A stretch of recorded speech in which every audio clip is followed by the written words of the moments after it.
Ce jeudi 22 juin, Iris Mittenard avait des rendez-vous qu'elle ne pouvait pas manquer. Malheureusement, les bouchons parisiens l'ont mise en retard. Un internaute lui a suggéré de prendre le métro, un moyen de déplacement qu'elle refuse d'utiliser, et elle explique pourquoi. Depuis qu'Iris Mittenard s'est mise en couple avec Diego El Glaoui, elle partage sa vie entre Paris et Dubaï. En effet, son chéri, et même fiancé puisqu'ils se sont fiancés l'été dernier, travaille depuis la ville située aux Émirats Arabes Unis. Toutefois, la reine de beauté a toujours son appartement parisien qu'elle retrouve de temps à autre.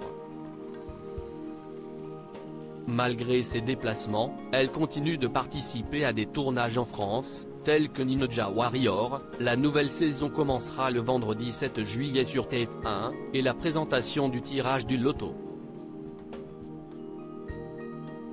Ce jeudi 21 juin, Miss France 2016 est de passage dans la capitale pour se rendre à un rendez-vous.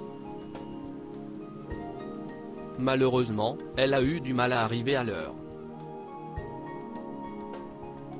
Iris Mittenard, bloquée pendant 2 heures dans les embouteillages entre la pluie qui n'a cessé de tomber pendant la matinée, et le trafic habituel dans les rues de la capitale, Iris Mittenard perd patience, donc ça va faire 2 heures que je suis dans le taxi.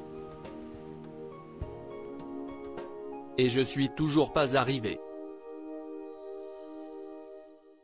Pour un trajet dans Paris.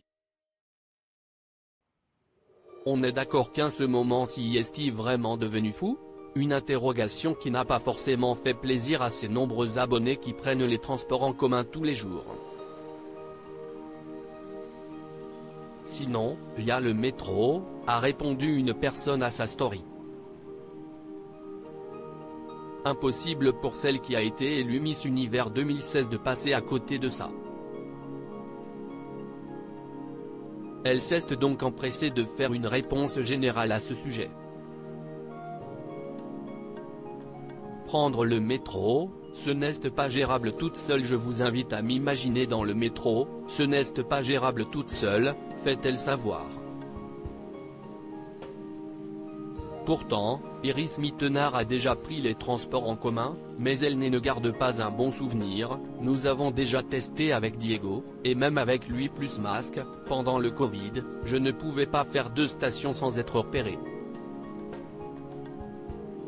Par ailleurs, pour des raisons de sécurité, elle préfère se déplacer en taxi, sans entrer dans les détails des gens qui essayent de me suivre, harcèlent. Et si vraiment elle doit réitérer l'expérience, il lui faudrait 10 personnes avec elle, mais seule, si est-il impossible.